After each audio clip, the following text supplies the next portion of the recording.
오늘 본문은 역대하 34장 14절로 33절 마지막 절까지 이야기입니다.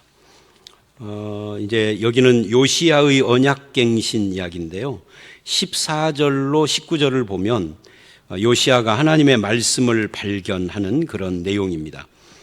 므낫세가 50년 통치하고 아몬이 2년을 통치하고 52년이죠. 악한 시대입니다.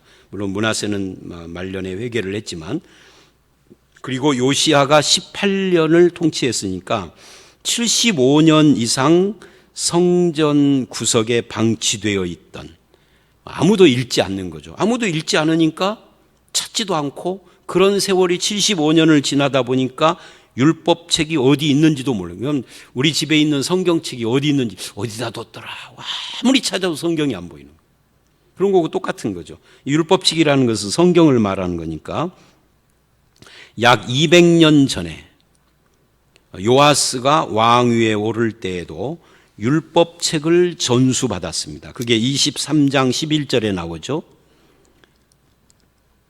그런데 그 가르침, 100년 전에도 히스기야도 율법의 가르침을 받습니다. 그래서 그 가르침대로 성전 예배를 부활시키고 유월절을 지키고 그랬어요. 그러므로 아마도 므낫세 시대 이후로 성경이 유실되었을 텐데, 근데 그것을 요아스가 발견을 합니다. 어디서 발견을 했느냐 하면은 14절을 보면 헌금함에서 발견을 해요. 이거 참 웃기는 거죠. 성경책이 헌금함 속에 있으니 아무도 모르는 거예요. 헌금 꺼낼 때는 돈만 꺼내지 거기에 성경책이 있을 거라고 생각도 못한 거죠. 그만큼 성경을 안 읽은 거예요, 사람들이. 몇 년 동안? 75년 동안. 야, 75년이면 넓게 잡아도 2세대, 좁게 잡으면 3세대가 지나도 성경이 어디 있는지도 이게 이해가 안 되죠. 헌금함에다가 돈을 넣으면 그걸 수금을 할 텐데 왜 그걸, 그러니까 가능성이 이거예요. 돈만 수거를 했든지. 근데 돈만 수거를 한다는 것도 이상한 거죠. 돈을 수거하면 그 속에 성경책이 안 보일까요? 그러면 이럴 가능성도 있어요. 그동안에 헌금하는 사람들이 아무도 없는 거죠. 왜? 하나님 예배를 안 하니까. 이 후자라고 하면 더 심각한 거예요. 왜 헌금을 안 줘? 믿음이 없으니까. 왜 예배를 안 줘? 믿음이 없으니까. 그러니까 여러분, 사람이 믿음이 없는 그 현상 중에 하나가 예배와 헌금이나 헌신을 소홀히 하는 거잖아요.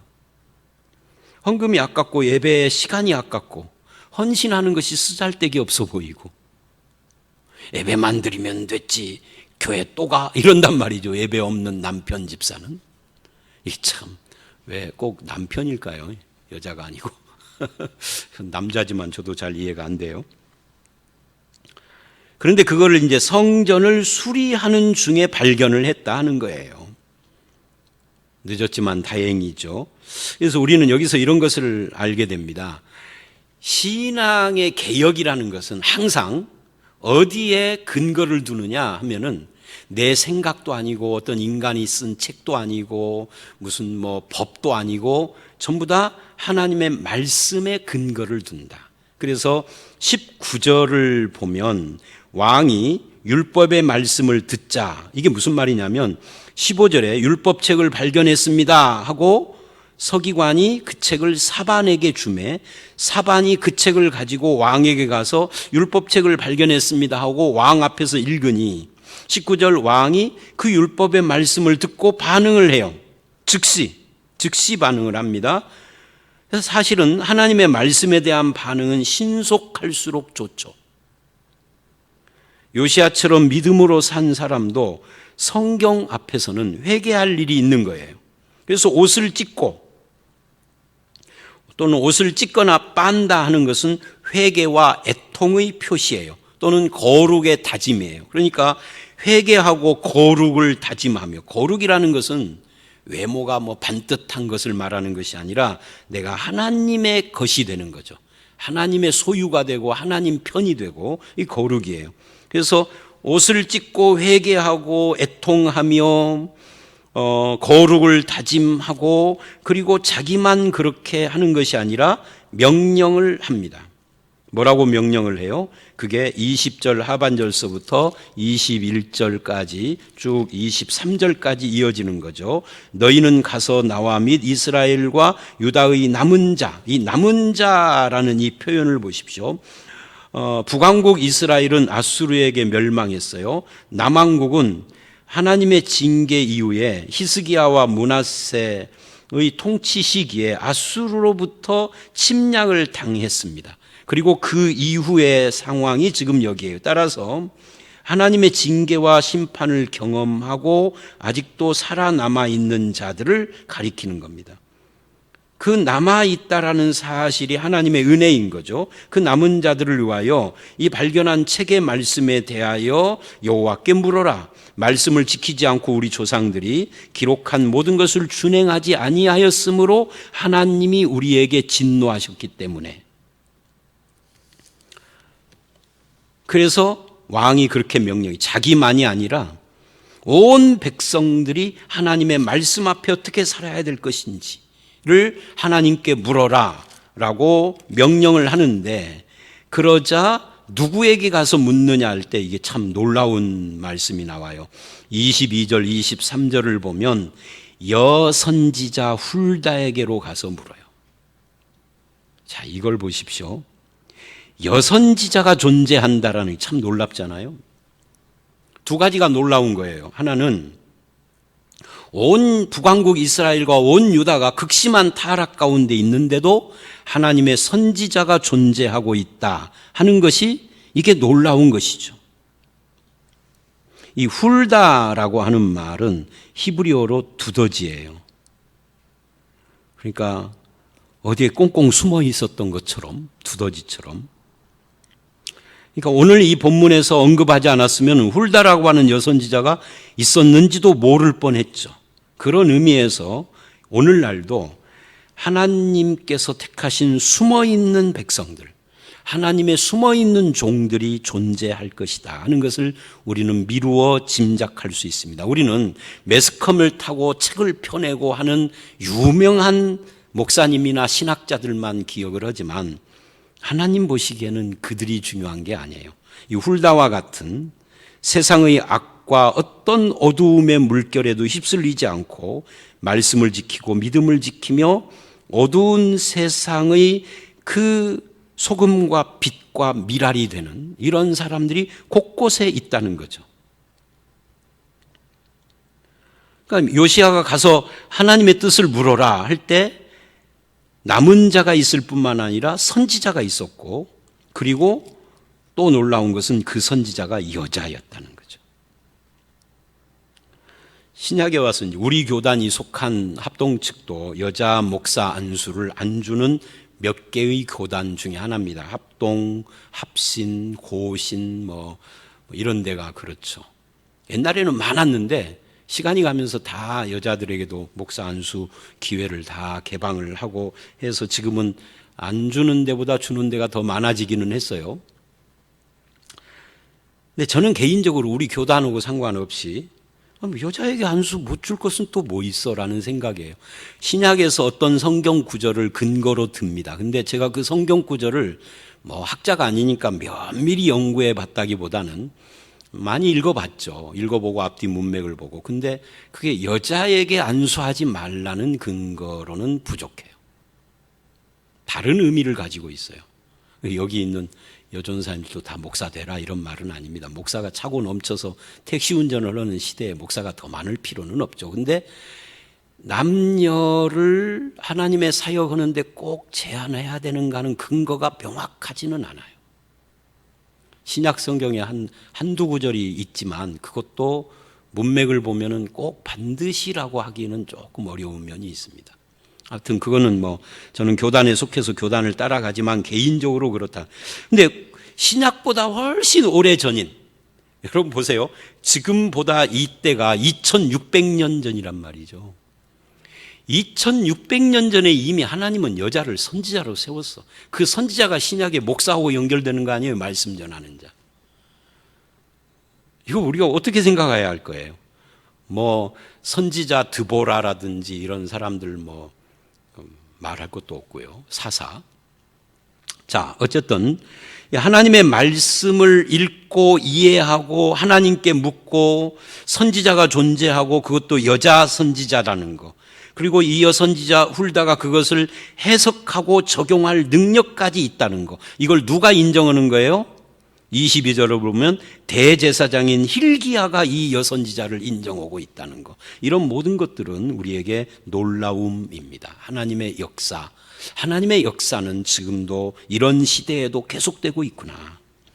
그 다음에 24절로 28절에 이 훌다, 여선지자 훌다가 말한 하나님의 뜻이 둘입니다. 첫 번째는 이스라엘을 향한 하나님의 심판이 결정되었다는 거예요. 그게 24절, 25절이죠. 여호와께서 이같이 말씀하시기를 재앙을 내리되 읽은 책에 기록된 모든 저주대로, 그러니까 성경 말씀대로 살지 않은 그 재앙을 너희가 받을 수밖에 없다. 이는 25절, 이 백성이 나를 버리고 그 손의 모든 행위로 노여움을 샀으므로 나의 노여움이 임할 수밖에 없다. 이거는 결정된 거다는 거죠.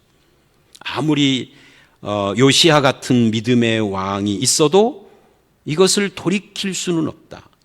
읽은 책에 기록된 대로의 모든 재앙과 저주입니다. 여러분, 여기서 우리는 또 한 가지 놀라운 것을 또 발견해요. 그건 뭐냐면 성경에는 좋은 말, 긍정적인 말, 복된 말만 있는 건 아니에요.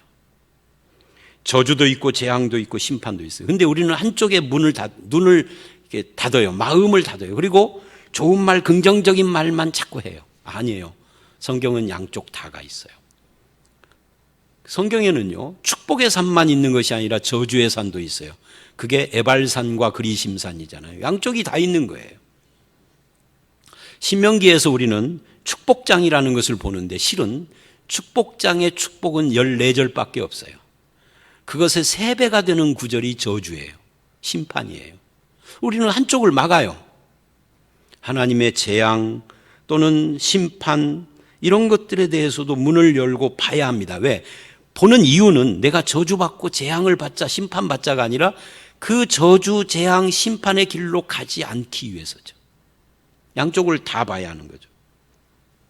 나는 어디에 해당되는가? 25절에 보니까 그 기준이 이 백성이 나를 버리고 다른 신에게 분향하고 언약을 파괴한 까닭이다. 그의 손의 모든 행위가 악하기 때문이다라고 말을 합니다. 이게 훌다가 말한 첫 번째 하나님의 뜻이에요. 그 다음에 26절로 28절을 보면 그러나 유다 왕 요시야 개인에 대한 하나님의 뜻은 따로 있죠. 그래서 27절 이렇게 말을 합니다. 내가 이곳과 그 주민을 가리켜 말한 것을 듣고 네가 말한 것을 네가 듣고 마음이 연약하여 하나님 앞 곧 내 앞에서 겸손하여 옷을 찢고 통곡하였으므로, 말하자면 요시야가 하나님의 말씀을 듣고 하나님 앞에 겸손하여 옷을 찢고 회개하며 통곡했기 때문에 이게 역대하 7장 14절에서 했던 이 역대하의 핵심 메시지에 해당되는 거죠. 그래서 하나님도 요시야의 말을 들으셨다. 그래서 요시야의 말을 듣고 하나님이 주신 축복이 뭐예요? 하나님이 주신 평안의 방법이 뭐예요? 요시야의 죽음입니다. 야, 이것도 또 놀라워요. 그러니까 오늘 말씀은요, 놀라움 투성입니다. 말하자면 하나님의 축복의 방법, 하나님의 평안의 방법이 요시야의 죽음이라는 거예요. 그래서 평안이 죽어 평안이 묘실로 들어갈 것이다. 왜 이것이 축복이냐면 이후에 요시야의 죽음 이후에 유다에 내릴 하나님의 모든 재앙과 심판을 눈으로 보지 않는 축복이에요. 그래서 역대하 35장 내일 말씀에 보면 요시야가 35세에 전쟁에 패해서 죽습니다. 전쟁에 패해 죽는데 그것이 요시야에게 축복이다 하는 거예요. 이런 의미에서 우리도 우리의 축복관에 대한 교정이 필요합니다. 세상에서 무조건 잘 되고 모든 것이 성공하고 뭐 이러는 것만이 아니다는 거죠. 이 요시야의 경우를 보니까 모든 죄악과 그것에 대한 심판 내리심을 보지 않는 축복도 하나님의 축복인 거죠. 그러기 위해서 먼저 미리 데려가시는, 세상의 악한 꼴을 더 이상 보지 않고 그 심판을 눈으로 목격하지 않기 위해서 장수하지 않고 단명한 것이 축복이라고 한 거잖아요. 장수가 복이고 부유가 복이라고 하는 것은 다 가짜입니다. 성경은 그렇게 말하잖아요. 그럼 장수하는 것이 저주냐? 그 말도 아닙니다. 장수가 됐던 단명이 됐던 가난이 됐던 부유가 됐던 하나님의 뜻대로 사는 자가 복 있는 사람인 것이지. 오늘 이 본문에서 그런 것을 봅니다. 이것이 하나님의 요시야에 대한 섭리요 축복이라는 것. 우리는 개인의 삶의 고난, 심지어 죽음 앞에서도 함부로 평가하고 말을 하며 입방아를 찌면은 안 된다 하는 것을 배우게 되는 거죠. 삶과 죽음은 경건한 것이고 하나님의 손에 달린 것이고 심지어 죽음까지도 하나님의 축복의 방법일 수 있다라고 하면은 우리는 함부로 입을 떠들면 안 된다. 겸손해야 된다. 29절로 33절은 그래서 요시야가 언약식을 합니다. 자기의 죽음을 예상을 하면서 유다의 마지막 하나님의 축복의 기회인 거죠. 왜? 하나님의 언약과 언약의 말씀을 떠난 것이 저들에게 저주가 되었으니 그 언약을 다시 회복해야 되겠다. 언약 갱신을 해야 되겠다. 라고 생각. 이 언약이 최초로 주어진 것이 언제죠? 물론 이제 언약을 이야기를 하면 선악과 언약부터 시작을 해서 뭐 노아의 언약, 아브라함의 언약, 뭐 많아요. 다윗의 언약, 모세. 그런데 이제 이스라엘이라는 나라 공동체 전체로 보면은 이 언약식이 출애굽기 19장부터 24장입니다. 그때 이 언약식 이후로 신명기에서 그 모압 평지에서 언약을 다시 갱신하고 이스라엘의 역사는 계속해서 언약을 또다시 갱신한다는 것은 내용을 바꾼다는 것이 아니야. 내용은 그대로지만 다시 한다는 거죠. 다시 하고 하나님과의 언약 갱신은 하나님과의 관계를 새롭게 하는 거예요. 이것만이 살 길이라고 생각을 한 거죠. 근데 그것이 형식이 되면 안 돼요. 우리도 마찬가지입니다.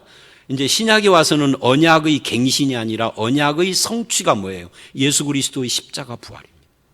그리고 우리는 그 예수의 십자가 부활에서 이루어진 하나님의 언약을 받고 그 언약의 은혜로 구원받은 자들이에요. 우리의 갱신은 뭐예요? 무슨 식을 따로 하고 이러는 것이 아니라 옛날에는 이게 언약갱신이 유행했던 시절이 있어요. 한국 교회를 보면 참 재미있어요. 어떤 신앙의 패턴이 유행을 해요. 근데 유행을 한 10년쯤 하다가 보면 언젠가 슬그머니 사라졌어. 한참 언약갱신이라는 말을 입에 달고 살던 목사들도 있고 그러는데 지금 보면 또 안 해요. 그런 것을. 근데 그런 것은 말로 하거나 그야말로 행사로 하는 것은 의미가 없어요. 사실은 십자가 부활은 단회적입니다. 그것을 내 마음속에서 계속 갱신하는 거죠. 언제요? 1년에 한 번도 아니고 10년에 한 번도 아니고 매일매일. 그래서 우리가 새벽에 묵상하고 매일 성경으로 기도한 이 행위가 다 초점이 어디에 맞춰져 있어요? 언약과 언약의 말씀에 맞춰져서 그것을 내 마음속에서 계속 다시 부활시키고 재생시키고 계속 하나님 앞에서 자기 다짐을 하는 거잖아요. 그렇게 함으로 하나님 앞에 서는 거예요. 이게 요시야 시대는 그런 것이 아니라 실제로 언약 갱신식을 한 거예요. 그러나 요시야가 죽고 나서 그 아들들 세대는 이게 다 무너져요. 그러니까 식은 했지만 마음으로 받지는 않은 거죠. 이게 그들의 불행이에요. 그러나 요시야만큼은 온 마음으로 간절히 백성들을 그렇게 이끌고 있는 겁니다. 오늘 말씀 여기까지입니다. 오늘 말씀은 참 놀라운 것들이 굉장히 많았어요. 말씀을 발견하는 것도 참 놀라고 어떻게 성경책을 75년 동안 잊어버리고 있었을까 하는 것도 참 놀랐고 요시야의 반응도 놀랐고 회개하고 즉석에서 그리고 하나님께 물으라 했을 때 여선지자가 존재한다는 것도 놀라운 것이고 그리고 훌다가 말한 하나님의 두 가지 뜻, 이스라엘을 향한 이 징계와 심판도 하나님의 뜻이다 하는 것과 요시야가 일찍 죽는 것이 하나님의 축복이고 평안이었다는 것도 다 놀라운 것이고, 언약 갱신을 했다는 것도 우리에게 큰 도전이 됩니다. 저와 여러분의 삶이 하나님의 언약의 말씀과 그 언약의 성취인 십자가 부활을 날마다 우리의 삶 속에서 또다시 새롭게 하고 갱신하여 그 말씀과 십자가의 은혜 앞에 살아가는 그런 성도가 다 되시기를 주의 이름으로 축원합니다. 함께 기도하겠습니다. 하나님, 75년 동안 잊고 살았던 하나님의 말씀을 발견하는 모습을 보면서 우리는 말씀을 잊고 사는 저들의 삶에 대해서 놀랍습니다. 주님, 또한 요시야가 말씀을 발견하고 읽으며 즉석에서 회개하고 통회하며 겸손해하는 것도 또한 우리에게 큰 도전이 됩니다. 우리는 하나님의 말씀을 잊고 사는 자가 아니라 날마다 묵상하는 자, 날마다 말씀 앞에 엎드리는 자가 되게 하여 주시옵소서. 이 어두운 시대에도 요시야를 세우고 여선지자 훌다를 세우시고 어디엔가는 숨어있는 그 빛과 소금이 되는 하나님의 종들이 있다라는 사실에 희망을 품습니다. 오늘 우리 시대에도 그렇게 하나님의 종된 삶을 사는 성도들이 더 많아지도록 역사하시고 우리 서부중앙교회 성도들 모두가 그런 성도가 되게 해 주시옵소서. 하나님의 심판과 하나님의 축복이 우리의 예상과 다른 것을 보고도 또한 놀랍습니다. 하나님의 축복이 요시야의 일찍 죽음이었던 것을 보면서 우리가 인생을 함부로 판단할 수 없음도 알았습니다. 겸손하게 하시고 우리의 삶을 돌아보게 하시고 언약갱신을 했던 저들처럼 매일매일 십자가 앞에서 우리를 돌아보고 십자가의 말씀을 붙들고 하나님을 향하는 갱신된 마음으로 살아가도록 인도해 주시옵소서. 예수님 이름으로 기도드려 싸움나이다. 아멘.